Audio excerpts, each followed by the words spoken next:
నమస్కారం. ఈ సెషన్కు స్వాగతం. విద్యుత్ ప్రమాదాల నివారణ చర్యలు మరియు అలాంటి ప్రమాదాలు జరిగినప్పుడు తీసుకోవాల్సిన చర్యల గురించి తెలుసుకుందాం. ఇప్పుడు సెషన్ ప్రారంభిద్దాం. ఈ సెషన్ యొక్క లక్ష్యాలను ఇప్పుడు పరిశీలిద్దాం. ఈ సెషన్ ముగింపులో మీరు వీటిని చేయగలరు: విద్యుత్ షాక్ని డిఫైన్ చేయడం, విద్యుత్ షాక్ యొక్క ప్రభావాలను డిఫైన్ చేయడం, బాధితుడికి చికిత్స చేయడానికి విద్యుత్ షాక్ సమయంలో తీసుకోవలసిన చర్యలను డిఫైన్ చేయడం, విద్యుత్ పరికరాల చుట్టూ భద్రతా చర్యలను డిఫైన్ చేయడం, లైవ్ విద్యుత్ వైర్ నుండి వ్యక్తిని డిస్కనెక్ట్ చేయడం. ముందుగా విద్యుత్ షాక్ అంటే ఏమిటో తెలుసుకుందాం. ఒక వ్యక్తి ఎలక్ట్రికల్ లైవ్ వైర్తో తాకినట్లయితే మరియు అతను తనను తాను ఇన్సులేట్ చేసుకోకపోతే అప్పుడు అతని శరీరం గుండా విద్యుత్ ప్రవాహం ప్రవహిస్తుంది. విద్యుత్ షాక్ యొక్క తీవ్రత దీనిపై ఆధారపడి ఉంటుంది: శరీరం గుండా ప్రవహించే కరెంటు స్థాయి, కరెంట్ శరీరం గుండా ఎంతసేపు ప్రవహించింది. అందువల్ల ఎక్కువ కరెంట్ లేదా ఎక్కువ సమయం ఉంటే షాక్ కారణం కావచ్చు.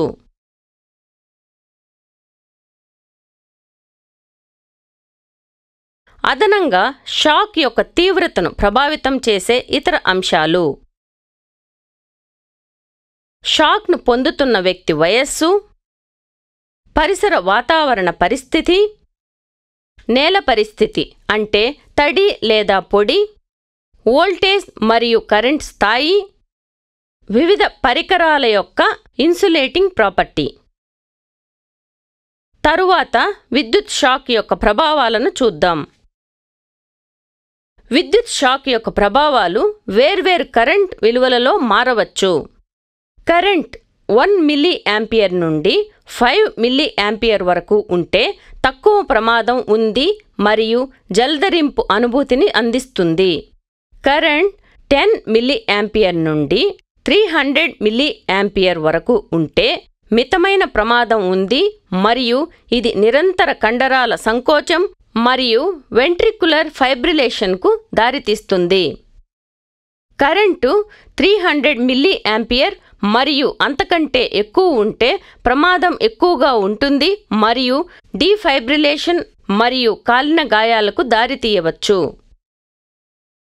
1 మిల్లీ యాంపియర్ నుండి 5 మిల్లీ యాంపియర్ వరకు ఉంటే చాలా తక్కువ కరెంటు స్థాయిల వద్ద విద్యుత్ షాక్ ప్రభావం అసహ్యకరమైన జలదరింపు అనుభూతి మాత్రమే కావచ్చు. కానీ ఈ షాక్ ఎవరైనా తన బ్యాలెన్స్ కోల్పోయేలా మరియు పడిపోయేలా చేయడానికి సరిపోతుంది. ఫలితంగా ప్రాణనష్టం జరుగుతుంది. 10 మిల్లీ యాంపియర్ నుండి 300 మిల్లీ యాంపియర్ వరకు ఉన్న అధిక కరెంట్ స్థాయిలలో కండరాలు సంకోచించవచ్చు మరియు వ్యక్తి స్వయంగా కాంటాక్ట్ నుండి బయటపడలేరు. అతను స్పృహ కోల్పోవచ్చు. గుండె కండరాలకు కూడా కాంటాక్ట్ అవ్వవచ్చు. 300 మిల్లీ యాంపియర్స్ మరియు అంతకంటే ఎక్కువ కరెంటు స్థాయి వద్ద షాక్ను పొందుతున్న వ్యక్తి అతని పాదాల నుండి విసిరివేయబడవచ్చు మరియు తీవ్రమైన నొప్పిని అనుభవించవచ్చు మరియు కాంటాక్ట్ పాయింట్లో బహుశా కాలిపోతుంది. ఇది చాలా సందర్భాలలో ప్రాణాంతకం. విద్యుత్ షాక్ సంభవించినప్పుడు తీసుకోవలసిన చర్యల గురించి తెలుసుకుందాం. విద్యుత్ షాక్ గురైన వ్యక్తి సరఫరాతో సంబంధంలో ఉన్నట్లయితే చెక్క లేదా రబ్బరు వంటి విద్యుత్ కాంటాక్ట్ నుండి వ్యక్తిని విడుదల చేయడానికి తగిన నాన్ ఎలక్ట్రికల్ కండక్టింగ్ మెటీరియల్ని ఎంచుకోండి.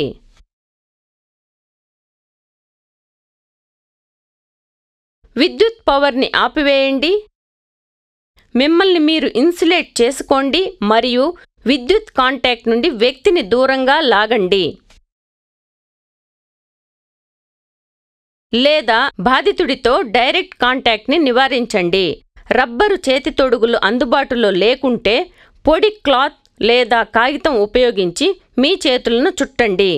ఎలక్ట్రిక్ ప్లగ్ నుండి మెయిన్లను తీసివేయండి. బదులుగా పొడి చెక్కకర్ర వంటి ఇన్సులేటెడ్ సాధనాన్ని ఉపయోగించడం ద్వారా బాధితుడు మరియు విద్యుత్ సోర్స్ మధ్య కాంటాక్ట్ని బ్రేక్ చేయవచ్చు.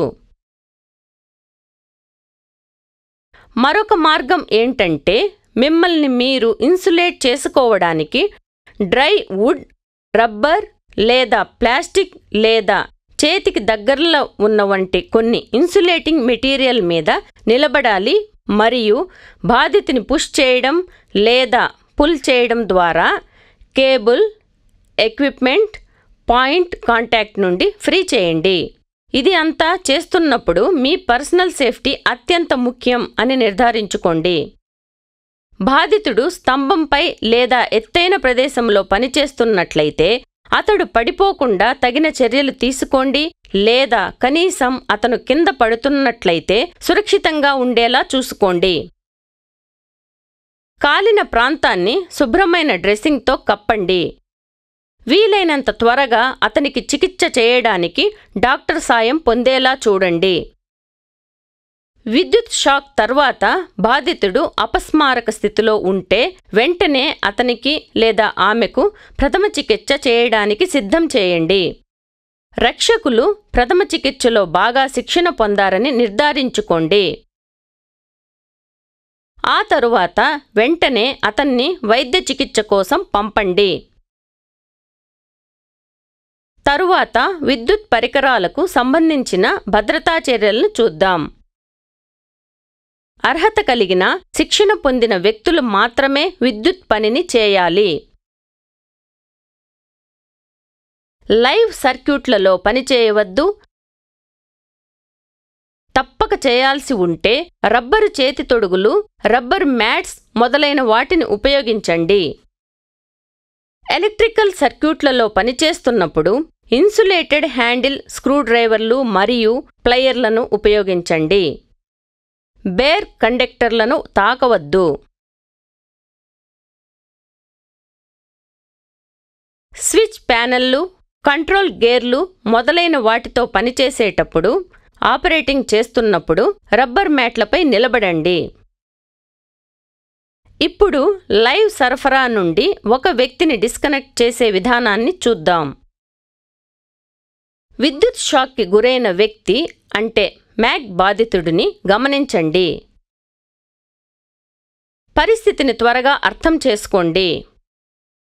సరఫరాను డిస్కనెక్ట్ చేయడం ద్వారా లేదా ఇన్సులేటింగ్ మెటీరియల్లో ఒకదానిని ఉపయోగించడం ద్వారా బాధితుడిని లైవ్ పరికరాల నుండి సురక్షితంగా తొలగించండి. బాధితుడిని భౌతికంగా సురక్షితమైన ప్రదేశానికి తరలించండి.